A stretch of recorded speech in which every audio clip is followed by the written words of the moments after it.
Nous vous bénissons de ce que vous nous suivez de chez vous. Vous suivez ce culte avec nous pour célébrer la victoire de notre Seigneur Jésus-Christ, le Fils de Dieu. Et ce matin, je suis là pour partager la parole du Seigneur avec vous. Et nous allons parler du thème, n'est-ce pas, de la résurrection. Et le thème, c'est la résurrection de Christ. Quelle implication dans notre salut? La résurrection de Christ, quelle implication dans notre salut? Nous voulons vous bénir parce que, en fait, depuis le lundi, vous nous avez suivis le soir et nous avons développé, n'est-ce pas, le sujet concernant la mort de Jésus-Christ. La Pâque, on a parlé de la Pâque toute cette semaine. Et ce dimanche-là, nous parlions de la résurrection de Christ, quelle implication dans notre salut. Et nous allons nous baser sur, n'est-ce pas, quelques questions que posait l'apôtre Paul au sujet de certaines personnes, à l'église du moins c'est de Corinthe, aussi de certaines personnes qui sont venues les visiter pour mettre en cause la résurrection des morts. Pour ces personnes-là, la résurrection des morts n'existe pas, c'est une utopie. Alors par conséquent, ils avaient voulu entraîner les chrétiens de Corinthe, n'est-ce pas, vers cette croyance que la résurrection n'existait pas. En fait, chaque fois, depuis l'histoire, même au temps de Jésus, il y avait un groupe religieux qui ne croyait pas à la résurrection des morts. C'était ce qu'on appelle les Sadduciens. Les Sadduciens, eux, c'était un groupe religieux juif qui, n'est-ce pas, était un peu plus lâche et, n'est-ce pas, collaborait avec l'autorité romaine. Différents, n'est-ce pas, des pharisiens, eux qui étaient stricts, qui étaient la branche la plus stricte du judaïsme. Mais les Sadduciens, eux, ne croyaient pas aussi à la résurrection des morts. Et c'est tellement ce groupe qui est allé rendre visite à ces chrétiens de Corinthe aussi, ont commencé à dire que, n'est-ce pas, la résurrection des morts n'existe pas. Donc dans 1 Corinthiens chapitre 15, versets 17 à 20, voici quelques questions que pose l'apôtre Paul qui doit nous amener, qui doit nous interpeller et à réfléchir. Il dit, et si Christ n'est pas ressuscité, votre foi est vaine, vous êtes encore dans vos péchés.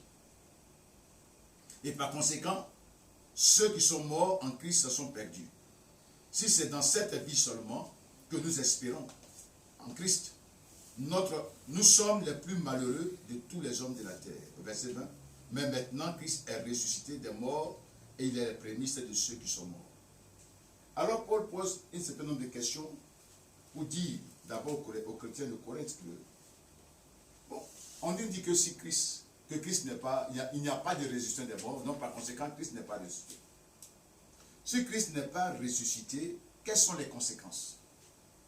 Les conséquences de cette déclaration, de cette affirmation, c'est que nous sommes encore dans nos péchés.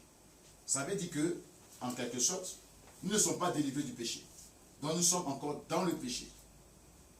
Deuxièmement, deuxième conséquence, dit, par conséquent, ceux qui sont morts sont perdus. Donc tous ceux qui meurent en Christ, dans la foi en Jésus en ce moment-là, alors qu'il n'y a pas de résurrection, alors ils sont perdus. Ils sont perdus. Et la troisième conséquence qui ressort des déclarations de l'apôtre Paul, il dit, si c'est seulement dans cette vie que nous espérons, nous sommes les plus malheureux de tous les hommes de la terre. Donc, ces questions et ces implications, ces conséquences que relève ici l'apôtre Paul, concernant la déclaration de certains Corinthiens, qui, n'est-ce pas, affirmaient qu'il n'y avait pas de résurrection de mort, est interpellatif. Mais dans ces interrogations de l'apôtre Paul, quand même nous voyons établir un lien entre la résurrection et le salut. Quand Paul dit, par exemple, si Christ n'est pas ressuscité, nous sommes encore dans nos péchés, ça signifie que la résurrection de Christ apporte le pardon des péchés. Donc s'il n'y a pas de pardon des péchés, c'est qu'il n'y a pas de résurrection.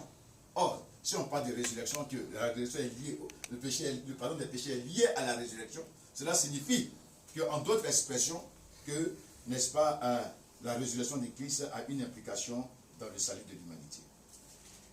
Alors, pour quand même aborder la question de la résurrection de Christ et ses implications dans notre salut à nous tous, il est quand même important que nous parlons des preuves de la résurrection de Christ.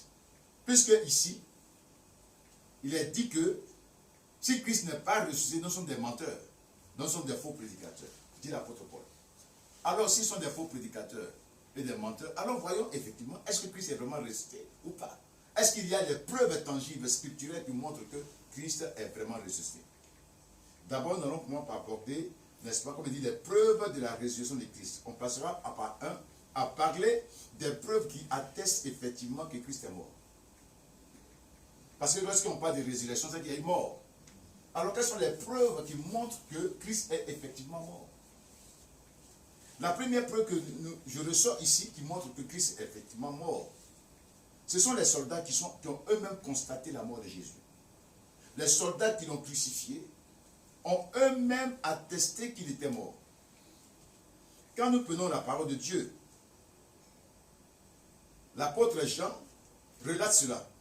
On dit que les chefs religieux juifs, voulant s'assurer que les crucifiés ne s'échappent pas, demandaient qu'on les brise les jambes, qu'on les détache de la croix à cause du sabbat. Donc ils n'avaient pas voulu que les crucifiés là restent sur la croix pendant le sabbat. Ce n'est pas bien pour eux, c'est comme une profanation du sabbat. Donc par conséquent, il faut les faire descendre, il faut les détacher de la croix. Mais avant de les détacher de la croix, il faut les briser les jambes, de sorte qu'ils ne soient pas en mesure de s'échapper. Et les soldats savent comment exécuter cela.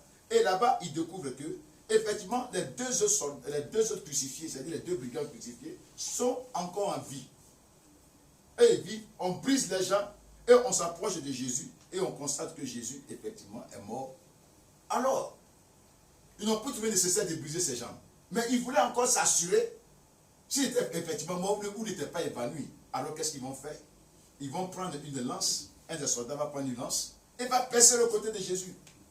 Il pèse le côté de Jésus et il sort de l'eau du sang. Or, scientifiquement, médicalement, il est vraiment prouvé que quand quelqu'un meurt, quand vous percez, il y a de l'eau puis du sang qui sort. Donc, les soldats eux-mêmes attestent que Jésus est effectivement mort. Ses propres ennemis qui l'ont crucifié, qui se moquaient de lui, ont attesté de sa mort. Selon Jean, le chapitre 19, versets 31 à 37. Je vais demander à quelqu'un de lire ça pour nous. Jean 19, versets 31 à 37, pour que nous voyions la véracité de cette histoire. Jean 19, versets 31 à 37. Oui. Lisons la parole de Dieu. Dans la crainte que les corps ne restassent pas sur la croix pendant le sabbat, car c'était la préparation, et ce jour de sabbat était un grand jour, les Juifs demandaient à Pilate qu'on rompît les jambes aux crucifiés et qu'on les enleva. Verset 32. Les soldats vinrent donc et ils rompirent les jambes au premier, puis à l'autre qui avait été crucifié avec lui. Verset 33. S'étant approché de Jésus et le voyant déjà mort, ils ne lui rompirent pas les jambes. Verset 34. Mais un des soldats lui perça le côté avec une lance. Et aussitôt, il sortit du sang et de l'eau. Celui qui l'a vu en a rendu témoignage, et son témoignage est vrai. Et il sait qu'il est dit vrai, afin que vous croyiez aussi. Voilà. Lui, celui qui était témoin de ces choses, rend ce témoignage. Et son témoignage est vrai. Et cela est écrit pour que vous croyiez aussi. Nous croyons quoi? Que Jésus-Christ est effectivement mort. La deuxième preuve qui atteste de sa mort, c'est le fait que Joseph d'Arimathée et Nicodème constataient cela, alors décidèrent de le mettre dans un sépulcre. S'il n'était pas mort, on ne va pas le mettre dans un sépulcre. Si Nicodème et Joseph d'Arimathée, lui, faisait partie du Sanhédrin. Donc du conseil de ceux qui ont décidé de sa crucifixion. Mais il était disciple de Jésus dans le secret, de peur des Juifs. Il allait réclamer le corps de Jésus à Pilate qui lui permis, et on lui remet le corps de Jésus. Et il va le mettre dans une tombe. C'est qu'il est effectivement mort. S'il n'était pas mort, ils n'allaient pas le mettre dans une tombe. Ils ont constaté eux aussi. Et ce ne sont pas des personnes naïves, ce sont des personnes instruites, des docteurs de la loi, des gens très instruits, des intellectuels, des théologiens. Donc ils savent quand quelqu'un est mort, comment il est. Ils ont l'expérience de personnes qui meurent, ils savent qu'est-ce qu'un cadavre. Et là, ils constatent effectivement que Jésus est bel et bien mort. Et on voit cela dans Jean, le chapitre 19, toujours, versets 38 à 42. Et lorsqu'ils l'ont déposé dans la tombe, la Bible dit qu'ils ont réuni tout ce qu'il fallait, les aloès, et de myrrhe, près de 100 litres de ces choses-là pour aller embaumer son corps. Donc ils l'ont embaumé. Et ils l'ont entouré de bandes pour le couvrir. Une manière une manière de pouvoir l'enterrer dignement, comme on le fait dans la couture juive. Et cela est dit, on va lire cela. Verset 39 du chapitre 19 de Jean. Nicodème, qui auparavant était allé de nuit vers Jésus, vint aussi apportant un mélange d'environ de 100 livres de myrrhe et d'aloès. Il prit donc le corps de Jésus et l'enveloppèrent de bandes avec les aromates, comme c'est la coutume d'ensevelir chez les Juifs. Or, il y avait un jardin dans le lieu où Jésus avait été crucifié, et dans le jardin un sépulcre neuf où personne encore n'avait été mis. Verset 42. Ce fut là qu'ils déposèrent Jésus à cause de la préparation des Juifs, parce que le sépulcre était proche. Vous voyez, la Bible dit qu'ils l'ont embaumé d'aloès et de myrrhe, et ils l'ont entouré de bandes. Ils l'ont couvert de bandes. Donc, ils ont attesté ici que Christ était effectivement mort. Ils ont attesté là aussi que c'était Jésus, que ce n'était pas un imposteur qu'on avait détaché de la croix. Parce que ceux qui, eux, étant des disciples secrets de Jésus, quand même voulaient quand même s'assurer que c'était effectivement le corps de Jésus. Ils n'avaient pas pris le corps d'un imposteur pour le mettre dans la tombe. Certaines personnes disaient que non, que Dieu a changé le visage de Jésus en visage de Judas et a donné le visage de Jésus à Judas. Et puis ils ont crucifié Judas en croyant crucifier Jésus. Mais en même temps, ce que les gens oublient, c'est que même avant que Jésus ne meure, Judas était déjà pendu. Donc tout le monde a vu Judas mort. Bon, supposons qu'on entre dans cette théorie. Si c'est Judas qui a été crucifié, et puis Judas est mort, pendu, les deux sont morts. Donc Jésus est mort. Donc, ça n'enlève rien. Ce n'est que de l'imposture. Il faut voir la réalité. Judas est mort avant que Jésus ne meure à la croix. Et son corps était sur de tout le monde. On dit c'est rompu. Parce qu'il avait le remords d'avoir livré le Fils de Dieu. Donc, ceux qui l'ont pris, ces disciples qui l'ont pris pour le mettre au tombeau, se sont assurés que c'était effectivement Jésus, ce n'était pas un imposteur. Quatrième élément qui montre que Jésus est bel et bien mort. Ce sont les chefs religieux eux-mêmes qui l'ont crucifié, qui ont demandé à Pilate même de le crucifier. Ils ont aussi attesté de sa mort. Ils sont allés voir Pilate pour dire à Pilate que il faut qu'on mette des gardes au tombeau, là où on a mis le corps de Jésus, afin que ses disciples ne viennent pas l'enlever la nuit pour lui dire qu'il est ressuscité. Et que les déclarations de ces imposteurs, de Jésus qui traitait d'imposteur, soient tenues comme vraies. Pilate leur a dit, mais vous-même vous avez des gardes. Prenez vos propres gardes. Parce que il avait donné la garde romaine. Allez, faites cela. Ils ont dit non, ils ont fait une combine entre les Romains. Il dit, vous-même vos propres soldats là, vous qui détestez Jésus là, et me l'avez envoyé. Moi j'ai dit que je ne vois rien de mauvais en lui. Vous dites qu'il est un pécheur, n'est qu'à lui être crucifié. On l'a crucifié. Prenez vos soldats et allez-y garder le tombeau comme vous voulez. C'est-à-dire, il leur a donné l'attitude de faire ce qu'ils veulent faire. Et la Bible sont partis. Non seulement ils ont repéré la tombe, ils ont regardé, ils savaient que c'était là que Jésus était là. Et ils ont pris une grosse pierre et ils ont mis à l'entrée. Et puis ils ont scellé, attaché de sorte que personne ne vienne détacher. Eux-mêmes ont attesté de la mort de Jésus. On voit cela dans Matthieu le chapitre 27, versets 62 à 66. Quelqu'un va lire ça pour nous? Matthieu 27. Matthieu 27, Verset 62 à 66. versets 62 à 66. Le lendemain, qui était le jour après la préparation, les principaux sacrificateurs et les pharisiens allaient ensemble auprès de Pilate et ils dirent, Seigneur, nous nous souvenons que cet imposteur a dit, quand il vivait encore, après 3 jours, je ressusciterai. Verset 64. Ordonne donc que le sépulcre soit gardé jusqu'au 3e jour, afin que ses disciples ne viennent pas le dérober et dire au peuple, il est ressuscité des morts. Cette dernière imposture serait pire que la première. Verset 65. Pilate leur dit, vous avez une garde. Allez, gardez-le. Gardez-le vous-même. Comme vous l'entendez. Comme vous l'entendez, faites ce que vous voulez. Verset 66 enfin.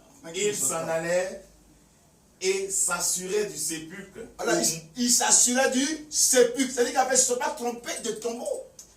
Au moyen de la garde. Voilà. Après l'avoir scellé de pierre. Vous comprenez? Donc, eux-mêmes attestent qu'effectivement, c'est Jésus qui est mort. Ce n'est pas un imposteur. Les disciples de Jésus eux-mêmes attestent que Jésus est mort. Les femmes sont allées au tombeau. C'est parce qu'il est mort. Les disciples d'Emmaüs, retournant chez eux, sans reconnaître Jésus qui marchait avec eux, on dit qu'effectivement, ils l'ont tué, ils l'ont mis au tombeau. Mais les femmes et quelques personnes disent qu'ils l'ont ressuscité. Donc, ils croyaient effectivement qu'il est mort. Et on voit cela dans Luc chapitre 24, verset 13 à 24, que vous pouvez noter. Donc, les disciples eux-mêmes ont confirmé de la mort de Jésus. Nous allons maintenant parler des preuves de la résurrection. Christ est-il effectivement ressuscité?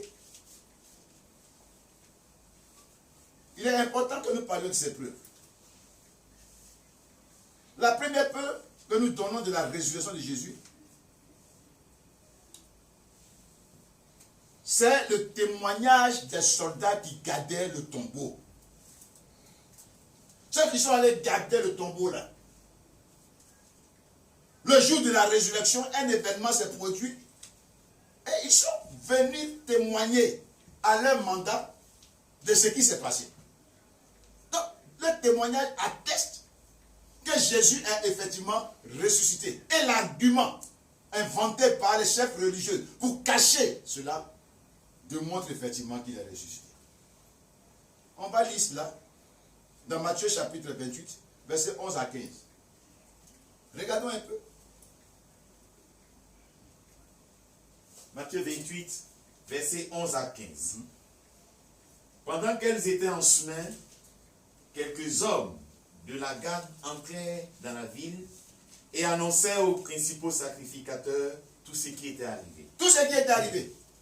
Ceux-ci, après s'être assemblés avec les anciens et avoir tenu conseil, donnèrent aux soldats une forte somme d'argent en disant, dites, ces disciples sont venus de nuit le dérober pendant que nous dormions.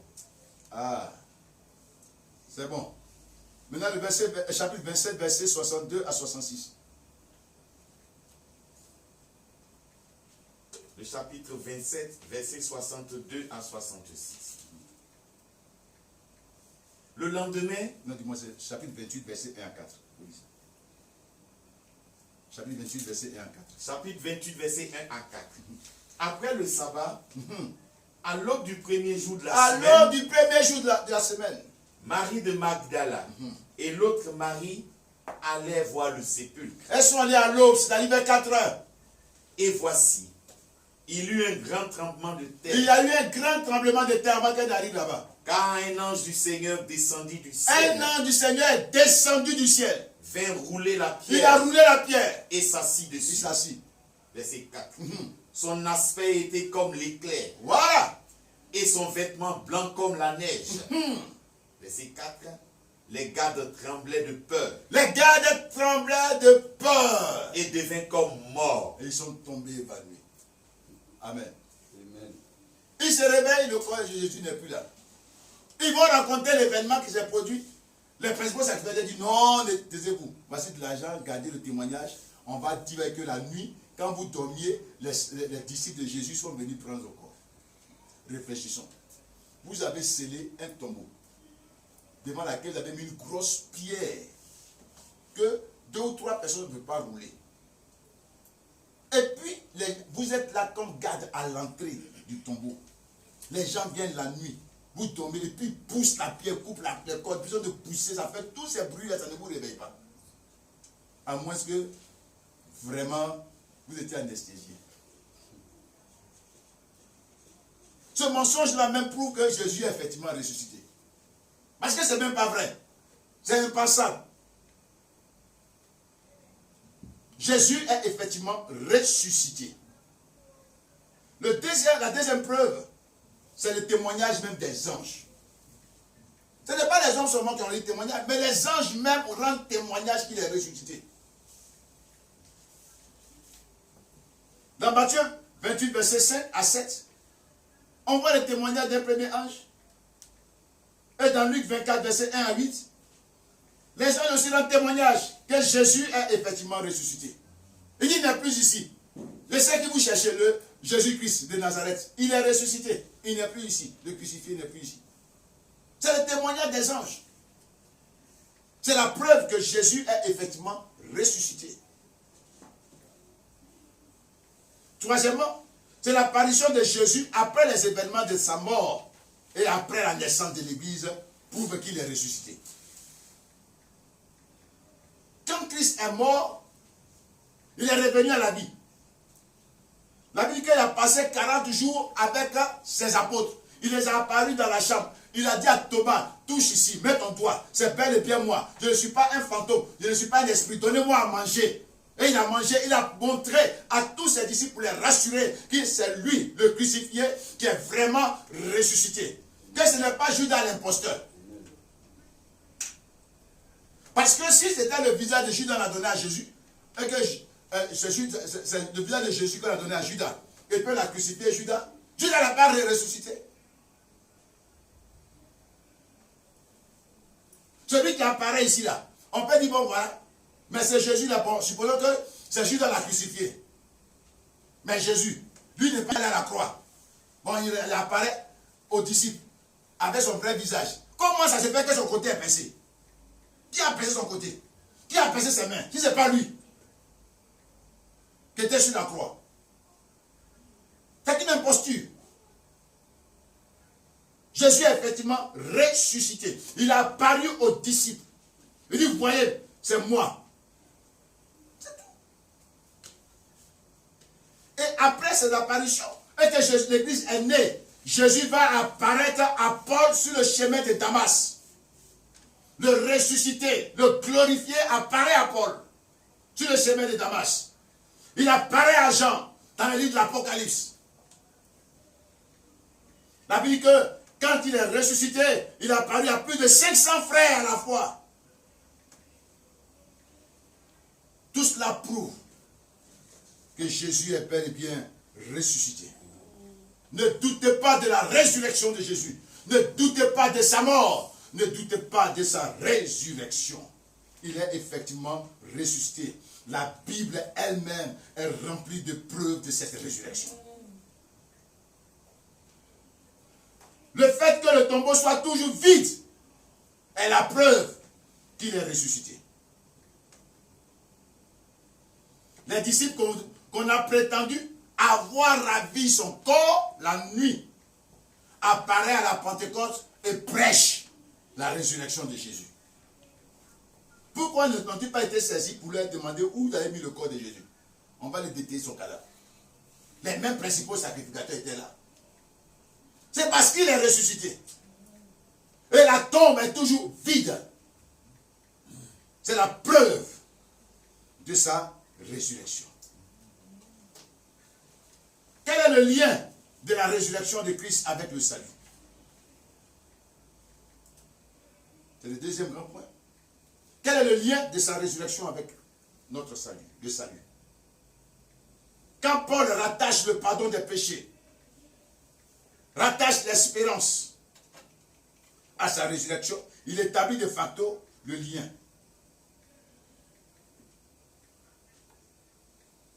Voyons l'importance de la résurrection. La résurrection est importante parce qu'elle atteste d'abord que Jésus est effectivement fils de Dieu. Amen. La résurrection atteste que Jésus est effectivement fils de Dieu. Dieu n'a pas eu besoin de femmes dans le ciel pour avoir enfant. Jésus était fils depuis l'éternité. Il est la parole par laquelle Dieu a créé toutes choses. Cette parole qui est devenue chair. La résurrection est la confirmation qu'il est fils de Dieu, selon Romains le chapitre 1, verset 4. Qu'on va lire. Romains chapitre 1, verset 4. Romains 1, verset 4. Et déclaré fils de Dieu avec puissance, selon l'esprit de sainteté, par sa résurrection d'entre les morts, Jésus-Christ, notre Seigneur. Amen. Déclaré fils de Dieu, par sa puissance, par l'esprit de sainteté, par sa résurrection, Jésus. Jésus est effectivement fils de Dieu. La résurrection atteste qu'il est vraiment le fils de Dieu. Deuxièmement, elle est la preuve de l'approbation de l'œuvre qu'il a accomplie par Dieu. La résurrection atteste que Dieu trouve crédible et suffisant l'œuvre de la croix pour le salut de l'humanité. Quand Jésus est ressuscité, il a dit, dans Matthieu, le chapitre 24, verset 44 à 47, qu'il est écrit que le Christ souffrirait et qu'il ressusciterait le troisième jour, et qu'en son nom, le pardon des péchés et la rédemption sera prêchée à toutes les nations. Vous êtes témoins de ces choses.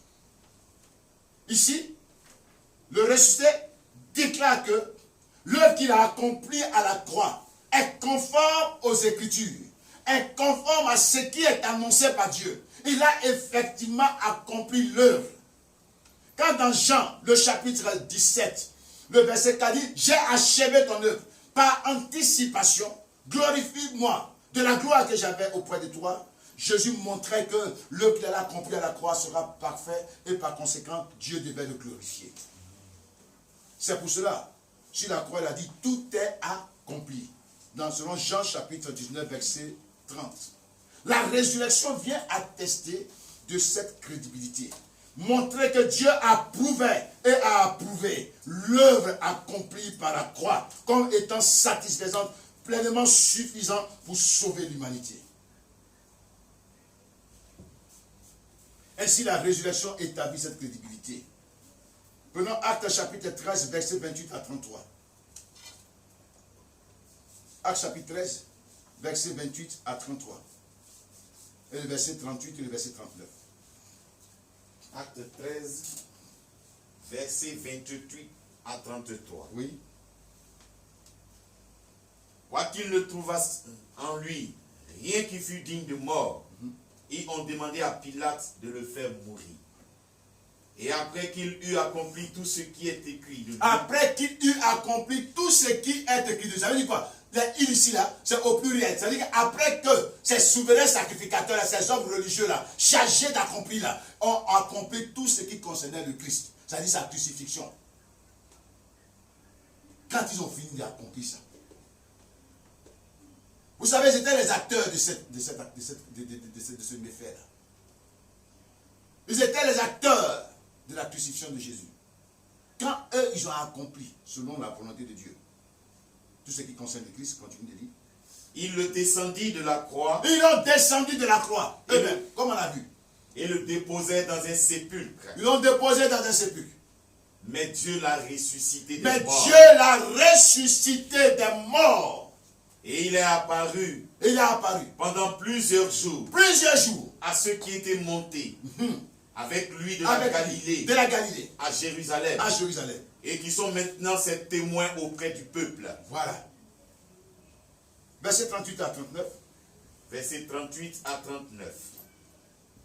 Sachez donc, hommes frères, que c'est par lui. Que c'est par lui. Que le pardon des péchés. Que le pardon des péchés. Vous est annoncé. Vous est annoncé. Et que quiconque. Croit. Est justifié par lui. Justifié par lui. De toutes les choses. De toutes les choses. Dont vous pouvez être justifié. Que vous ne pouvez être justifié. Par la loi de Moïse. Par la loi de Moïse. Alléluia. Dieu a prouvé l'œuvre de la croix. En ressuscitant Jésus. Et en permettant qu'en son nom soit accordé à l'humanité le pardon des péchés et la rédemption. Dans Romains chapitre 4, verset 24 et le verset 25, on va lire. Romains 4, le verset 24 et le verset 25. Romains 4, verset 24 à 25. Oui. C'est encore à cause de nous à qui cela sera imputé. À nous qui croyons en lui, qui a ressuscité des morts, Jésus notre Seigneur. Amen. Et c'est à cause de nous à qui cela sera imputé. À nous qui croyons en lui, à celui qui a ressuscité des morts, Jésus-Christ notre Seigneur, lequel a été livré pour nos offenses et est ressuscité pour notre justification. La résurrection nous rend justes devant Dieu. Dieu a approuvé l'œuvre de la croix de son Fils. La résurrection le positionne comme le premier-né d'entre les morts. Cette expression veut dire le premier à revenir la vie entre tous ceux qui sont morts. Le premier à souffrir en sacrifice et à revenir à la vie entre tous ceux qui sont morts et qui continuent de vivre. Parce que plusieurs sont revenus à la vie, mais ils sont morts. Mais lui est vivant au siècle des siècles. Il est le premier-né d'entre les morts, selon Colossiens chapitre 1, verset 18, et Jean 5, verset 28 à 29. Elle atteste du pouvoir qu'il a sur la mort. La résurrection montre que Jésus a le pouvoir sur la mort. Jésus a vaincu la mort. Jésus a vaincu la mort. Amen. Aucun être humain n'a le pouvoir sur la mort. Aucune autre créature n'a le pouvoir sur la mort. Tous les prophètes, aussi fidèles soient-ils devant Dieu, sont morts et ne sont pas revenus à la vie. Mais lui seul est mort, a vaincu la mort et est ressuscité. L'impact de la résurrection de Christ pour le croyant. Quel est l'impact de cette résurrection sur ma vie, sur ta vie, dans notre salut? C'est que la résurrection, par elle, nous ressuscitons avec Jésus. Nous ressusciterons avec Jésus. Amen. En étant unis à Christ par la foi, comme il est ressuscité, nous aussi nous ressusciterons avec lui. Il y a deux formes de résurrection. Il y a la première qui est la résurrection spirituelle que nous expérimentons, qui est immédiate, qui est attachée, n'est-ce pas, aux implications du salut que Dieu nous donne maintenant. Quand on accepte Christ, on expérimente une résurrection spirituelle. C'est ce que l'apôtre Paul dit dans Éphésiens chapitre 2, versets 5 à 6. Éphésiens 2, versets 5 à 6. Éphésiens 2, versets 5 à 6. Oui. Nous qui étions morts. Nous qui étions morts. Par nos offenses. Par nos offenses.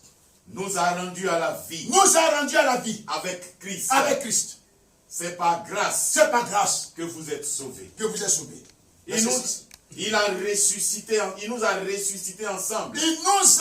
ressuscité ensemble. Et nous a fait asseoir ensemble. Et nous a fait asseoir ensemble. Dans les lieux célestes. Dans les lieux célestes. En Jésus-Christ. En Jésus-Christ. Bien-aimé, je peux dire que tous les croyants sauvés, c'est tous les ressuscités. Amen. Nous avons été ressuscités ensemble avec le Christ.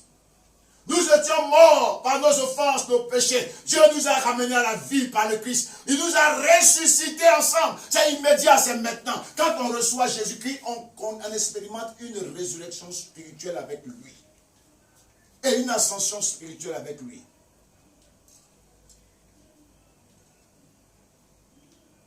C'est ça. C'est pourquoi, dans Colossiens chapitre 3, verset 1, il dit, si vous êtes ressuscités avec le Christ, recherchez les choses d'en haut. C'est parce qu'on est ressuscité. On a expérimenté une résurrection immédiate et spirituelle lorsqu'on a accepté Jésus. C'est ça, la résurrection spirituelle. C'est de ça que l'apôtre Paul parle dans Romains le chapitre 6, à partir du verset 4. Il dit, vous avez été enseveli. Et comme Christ est ressuscité, nous marchons en nouveauté de vie. Ça veut dire que notre union en Christ nous produit une mort spirituelle avec lui, une résurrection avec lui pour une nouvelle manière de vie, avec une nouvelle nature. La nature d'un homme nouveau. La deuxième résurrection, c'est celle qui est physique. Cette résurrection physique-là aura lieu lors de son retour. Et dans 1 Thessaloniciens chapitre 4, à partir du verset 13, il a dit qu'au son de la trompette là,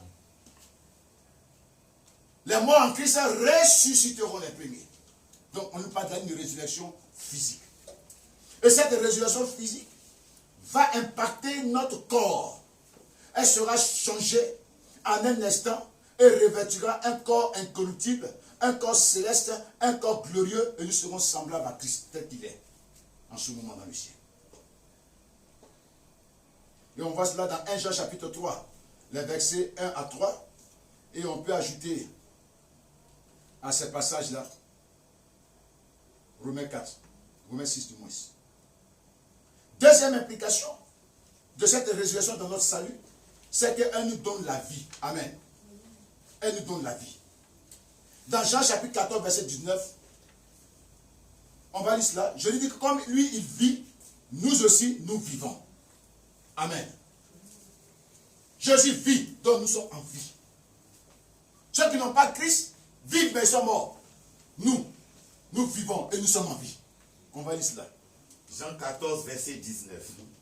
Encore un peu de temps, et le monde ne me verra plus. Il parle de sa mort. Mais vous me verrez. Vous me verrez. Car je vis. Car je vis. Et vous vivrez aussi. Et vous vivrez aussi. Alléluia. La résurrection nous donne la vie. Quand il dit vous me verrez, il parle de sa résurrection. Et il dit c'est pour cela que nous vivons aussi avec lui.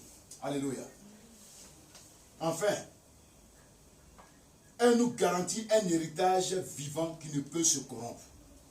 La résurrection est la garantie d'un héritage que Dieu nous a déjà prédestiné. On voit cela dans 1 Pierre chapitre 1, verset 3 à 4. Un héritage vivant. On peut lire. 1 Pierre chapitre 1, verset 3 à 4. Béni soit Dieu, le Père de notre Seigneur Jésus-Christ, qui, selon sa grande miséricorde, nous a régénérés pour une espérance vivante par la résurrection de Jésus-Christ d'entre les morts. Verset 4. Pour un héritage qui ne peut ni corrompre, ni souiller, ni flétrir, lequel vous est réservé dans les cieux. Amen. La résurrection de Jésus est la garantie, est notre garantie que l'héritage qui nous est réservé dans le ciel nous sera accordé. Bien aimé, un héritage t'est accordé dans le ciel. Amen. Et c'est la résurrection de Jésus-Christ qui te préserve ça. Et enfin, elle est la preuve évidente que Dieu jugera le monde par Christ. La résurrection de Christ est la preuve vivante que Dieu va juger le monde par Jésus. Nous serons tous jugés par le Christ, le ressuscité. Selon Actes chapitre 17, verset 31. Nous allons conclure. Acte 17, verset 31. Parce qu'il a fixé un jour où il jugera le monde selon la justice par l'homme qu'il a désigné. Ce dont il a donné à tous une preuve certaine en le ressuscitant des morts. Amen. Amen. Il a établi un temps où il jugera le monde par l'homme dont il a donné une preuve évidente en le ressuscitant des morts, Jésus-Christ. Bien-aimé, Dieu jugera le monde par le Christ. Et la résurrection est la preuve certaine qu'il va juger le monde. Si tu ne l'acceptes pas, tu seras jugé par lui. Si tu le renies et tu le rejettes, c'est lui le ressuscité. La preuve évidente que Dieu jugera par lui. Amen. Repentons-nous de nos péchés. Christ est ressuscité. Bien-aimé, il a vaincu la mort. Il a vaincu les démons. Il a vaincu les principautés. Il a vaincu la domination et le pouvoir de ce monde de ténèbres. C'est par lui que Dieu jugera le monde.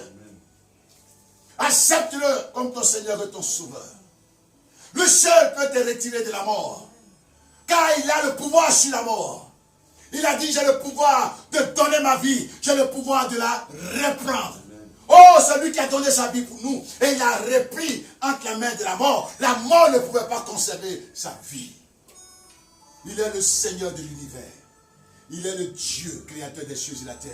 C'est par lui que Dieu soutient le monde. Et c'est lui qui est assis à la droite de sa majesté divine. Et qui prie pour nous. Bien-aimé, accepte Jésus-Christ. C'est le véritable protecteur. C'est le véritable sauveur. C'est le libérateur. C'est le Fils de Dieu. Et il t'aime. Il s'est offert en sacrifice pour toi. Afin que tu reçoives le pardon des péchés, la rédemption. Et que par son nom, tu aies la vie éternelle. Prions le Seigneur. J'ai l'assurance.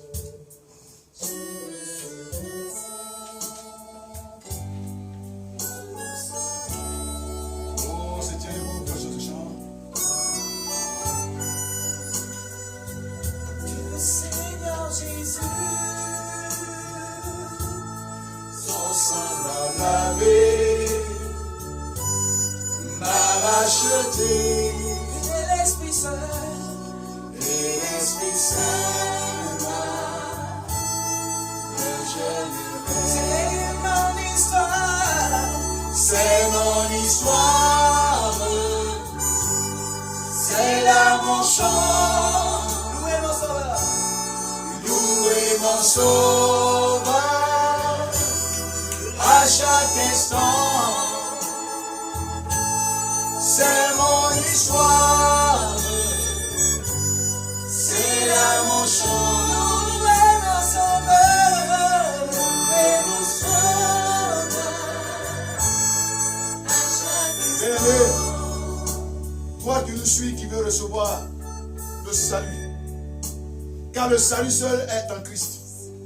La Bible dit qu'il n'y a sous le ciel aucun autre nom qui a été donné, par lequel nous devons être sauvés. Tu vas prier le Seigneur avec moi. Si tel est ton désir de recevoir ce salut-là, et le pardon de tes péchés, de vivre avec le ressuscité qui apparaissait et qui apparaît toujours. Il dit, je suis avec vous jusqu'à la fin du monde, je serai avec toi, jusqu'à ce que ce monde est fini. Tu vas répéter avec moi. Seigneur Jésus, je viens à toi. Je viens me repentir. Je reconnais mes péchés, mes fautes et mes iniquités. Je sais aujourd'hui que tu es mort pour mes péchés. Tu t'es sacrifié pour m'accorder le pardon de mes péchés, pour m'accorder la rédemption. Oh, je t'ouvre mon cœur. Ne me rejette pas, Seigneur. Reçois-moi dans ta grâce. Sauve-moi du péché. Sauve-moi de mes iniquités. Toi qui es le ressuscité dans tes morts, ramène-moi la vie avec toi. Que je vive désormais pour toi. Que je fasse ta volonté. Au nom puissant de Jésus-Christ. Amen. Je vais prier pour toi. Seigneur, merci pour le frère et la sœur qui nous suit et qui ont fait cette confession de foi. Qui ont cru de tout leur cœur que Dieu t'a resté dans les morts. Tu as promis qu'ils seront sauvés. Donne-leur ce salut. Rachète-les. Sanctifie-les, purifie-les. Fais d'eux des êtres nouveaux. Des créatures nouvelles qui célèbrent ton nom et qui t'adorent en esprit et en vérité. Que ton nom soit béni pour leur vie. Au nom de Jésus-Christ. Toi qui me suis, qui m'écoutes, la résurrection de Jésus, c'est la victoire. Que tout ce qui a été détruit soit reconstitué au nom de Jésus-Christ. Prions le Seigneur. Père, je prie que tu ramènes à la vie ce qui est mort.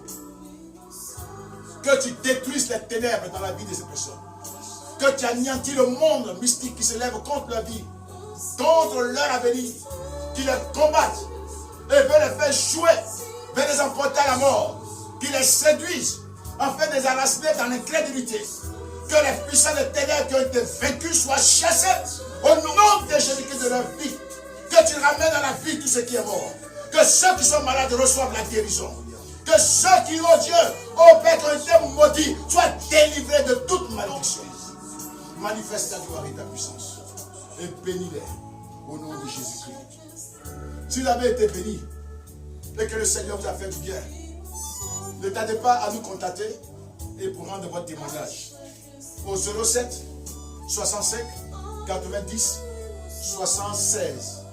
07 65 90 76 ou au 41 94 65 65. 41 94 65 65. Ou encore et enfin sur notre numéro MTN le